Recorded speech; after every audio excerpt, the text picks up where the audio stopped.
जब भगवान दो लोगों को खून के रिश्ते में बांधना भूल जाते हैं ना, तो उनको परम मित्र बना देते हैं। और भाई आप यकीन मानिए, जिसके पास भी ये होता है ना, उसकी तो किस्मत ही खुल जाती है, वो बहुत लकी होता है।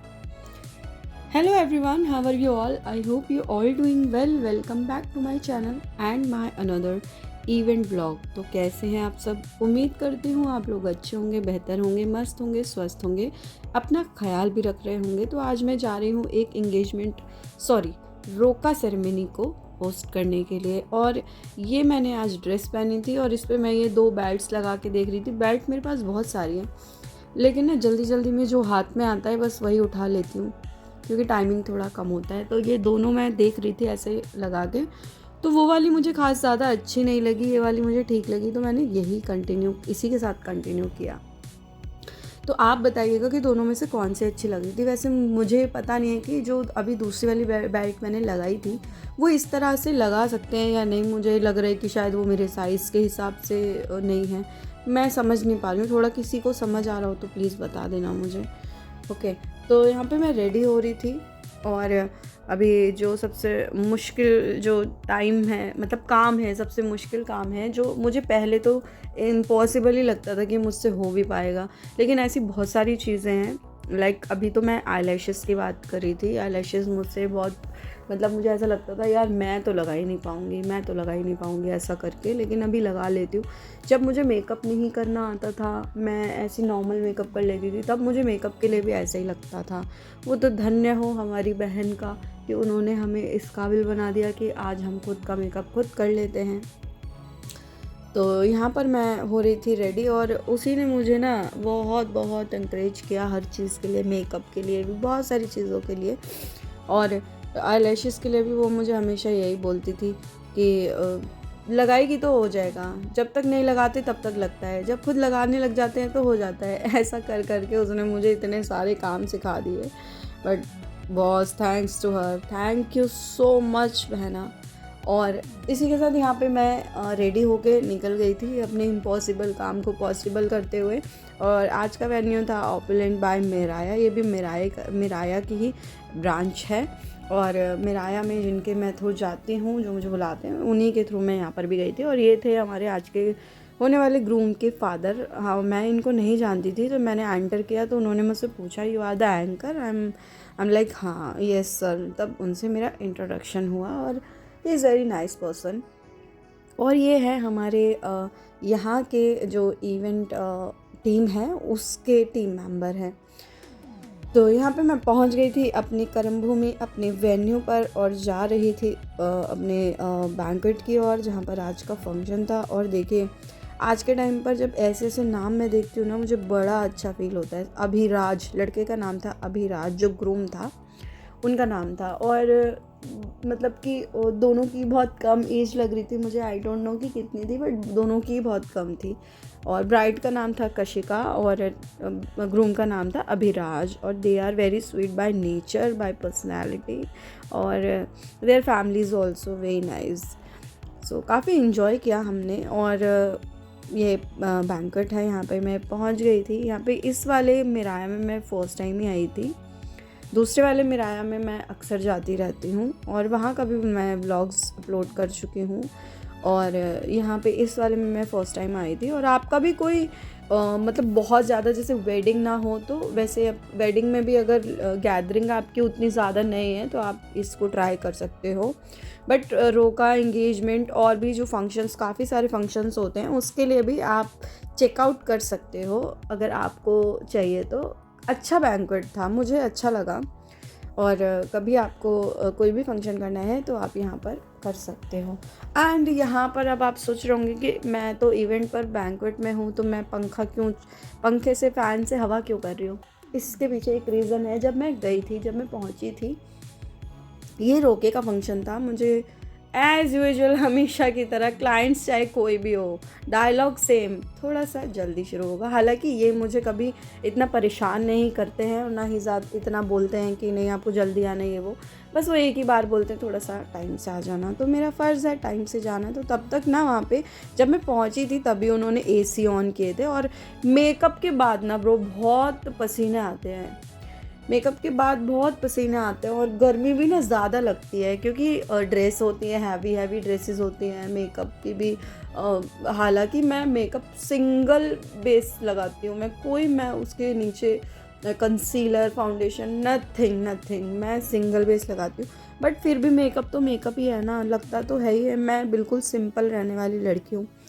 नॉर्मल डेज़ में तो मैं कुछ भी क्रीम भी लगाना प्रेफर नहीं करती, तो ये तो फिर भी मेकअप है, तो उससे बहुत फ़र्क पड़ता है। मुझे गर्मी लग रही थी, इसलिए मैंने सोचा चलिए भैया अपना जुगाड़ निकालिए और चालू हो जाइए। इसलिए मैंने अपना छोटा सा फ़ैन निकाला, और ये मैं हमेशा अपने साथ कैरी करती हूँ, क्योंकि ऐसा कई बार मेरे साथ हो जाता है, तो इसलिए मुझे रखना पड़ता है।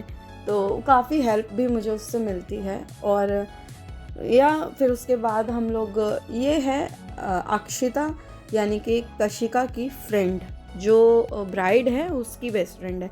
जैसा कि मैंने अभी आपको एक कहावत सुनाई वीडियो के स्टार्टिंग में ही, कि जब भगवान दो लोगों को मिलाना भूल जाते हैं तो उनको परम मित्र बना देते हैं, तो ये उनकी परम मित्र है। यकीन मानिए, एक अगर परम मित्र आपके पास ऐसा है ना, तो आप इतने लकी हो ना दुनिया में, कि जिसकी कोई बराबरी ही नहीं कर सकता। 90% प्रॉब्लम, 90% काम, तो 90% टेंशन्स तो ऐसे सॉर्ट हो जाती है ना कि पता ही नहीं चलता।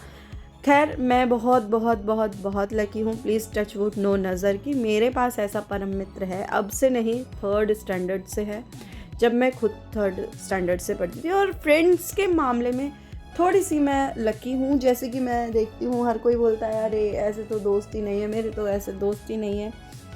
मेरे पास 3-4 मेरे दोस्त हैं। मैं दोस्त ज़्यादा नहीं बनाती हूँ। मेरे पास 3-4 दोस्त हैं, और टचवुड वो तीनों चारों बहुत अमेजिंग है। यहाँ पर हो रही थी हमारे ब्यूटीफुल कपल की, प्यारे कपल की एंट्री, बहुत ही प्यारी सी। और देखो, आपको भी देखने में लग रहा होगा कितने क्यूट हैं दोनों, है ना। और काफ़ी अच्छे से उनकी एंट्री हुई। यहाँ पे ये रोके का फंक्शन था, एंगेजमेंट नहीं था, और काफ़ी अच्छा लगा। एंट्री हुई, बहुत खूबसूरत से उनका वेलकम हुआ, फ़ोटो सेशन हुआ, एंड बहुत अच्छा लगा हमें। एंड उसके बाद हो गए इनके रिचुअल स्टार्ट। तो जब एंगेजमेंट या फिर वेडिंग का फंक्शन होता है तो फिर अलग अलग रिचुअल होते हैं, लेकिन यहाँ पे रोके का फंक्शन था तो सबने मतलब दोनों का एक साथ ही हुआ। फिर जो टाइम उसमें लगा उसके बीच में मेरा तो वेटिंग टाइम ही रहता है, उस वक्त कुछ नहीं हो सकता। तो फैमिली का जो टाइम होता है वो लेते हैं अपना टाइम। मैं तब तक बैठती हूँ, रील्स बनाती हूँ या फिर देखती हूँ। फिर उसके बाद जब रिचुअल ख़त्म हो जाते हैं देन हम वापस अपने काम पर लौट जाते हैं। यानी कि यहाँ पर हो रही थी परफॉर्मेंसेस के बाद सेलिब्रेशन, यानी कि शैम्पियन पॉपअप के साथ हमने सेलिब्रेट किया ये रोका सेरेमनी। लेकिन उसके पहले हमने किया थोड़ा फन मस्ती धमाल, यानी कि question answers bride and groom के साथ स्पेशली। एंड ये हो रही थी बहुत प्यारी प्यारी परफॉर्मेंसेस। ब्राइड की हो चुकी थी, ग्रूम ने परफॉर्म ही नहीं किया था। ये ब्राइड की कज़न्स एंड उसकी फ्रेंड्स थी, और यहाँ पर परफॉर्मेंसेस ज़्यादा नहीं थी। कहीं कहीं पे तो ओवरलोड परफॉर्मेंस हो जाती है, काफ़ी ज़्यादा वाली परफॉर्मेंस हो जाती है, कहीं कहीं पे काफ़ी कम होती है। लेकिन जितनी भी थी ना, थी बहुत अमेजिंग। तैयारियां तो काफ़ी की थी, लेकिन फैमिली फंक्शन में ना चाहते हुए भी किसी ना किसी वजह से ना लेट हो ही जाते हैं, ना चाहते हुए भी। तो उसकी वजह से ना आधी चीज़ें रह जाती हैं। कोई कोई फैमिली बहुत ही एक्टिव होते हैं, मतलब एक्टिव इन द सेंस आलसी वाला एक्टिव नहीं कह रही हूँ मैं कि बाकी सब आलसी नहीं, मैं एक्टिव इन द सेंस कि वो हर चीज़ का एक पर्टिकुलर टाइम लेके चलते हैं, एक बहुत पर्टिकुलर होते हैं बहुत चीज़ों के लिए, तो उसके अकॉर्डिंगली मैनेज भी करते हैं उन चीज़ों को। तो लेकिन मोस्टली तो मैंने यही देखा है कि जो टाइम डिसाइड होता है ना, कभी भी उस टाइम पे फंक्शंस नहीं होते हैं। एंड देन उसके बाद मैं फंक्शन ख़त्म करके निकल गई थी घर के लिए, और घर पे पहुंच भी गई थी। यहाँ पे देखो मच्छर काट रहे थे मुझे और लेकिन ये बस घर पे पहुंची ही थी, बस 5 मिनट्स के लिए बैठी ही थी, और फिर उसके बाद करूँगी चेंज वगैरह। और अभी तक आपने मेरे चैनल को सब्सक्राइब नहीं किया है तो प्लीज़ कर लीजिए, फेसबुक पेज को फॉलो नहीं किया है तो प्लीज़ कर लीजिए, एंड इंस्टाग्राम अकाउंट को भी फॉलो कर लीजिए, और अपना सपोर्ट मुझे देते रहिए। और बस मैं कोशिश करती रहूँगी, हिम्मत नहीं हारूँगी, व्लॉग्स बनाती रहूँगी। अब मुझे टाइम ना कुछ यूटिलाइज़ करते रहना है और मुझे अब अच्छा भी लगने लगा है व्लॉग्स बनाना, तो इसलिए मैं और भी बनाने लगी हूँ कंटिन्यूसली। तो होप करती हूँ आपको मेरे व्लॉग्स थोड़े बहुत तो अच्छे लगते ही होंगे। यहाँ पे देखो रिंग ही नहीं उतरी थी, बहुत देर में उतरी है, पता नहीं क्या हो जाता है कभी कभी कुछ चीज़ों के साथ। और तो हाँ, तो मैं क्या कह रही थी, थोड़े बहुत भी अगर आपको मेरे व्लॉग अच्छे लगते हैं तो प्लीज़ सपोर्ट करिएगा, लाइक शेयर कमेंट ज़रूर कीजिएगा, ताकि मुझे पता चले कि आप लोग मेरे व्लॉग देख रहे हैं और उनको पसंद कर रहे हैं। कुछ भी अच्छा बुरा जो भी आपको कुछ सजेशन आपको देना है, कुछ सजेस्ट करना है, कुछ भी आपको कहना है, प्लीज़ कहिएगा ज़रूर। मैं जानना चाहती हूँ कि मेरे व्लॉग्स में क्या कमी है, मुझे क्या करना चाहिए, बस that's it. Please, everyone, keep supporting. I hope you like my vlogs. Thanks for watching. आज के लिए इतना ही, मिलते हैं नेक्स्ट व्लॉग में। बाय।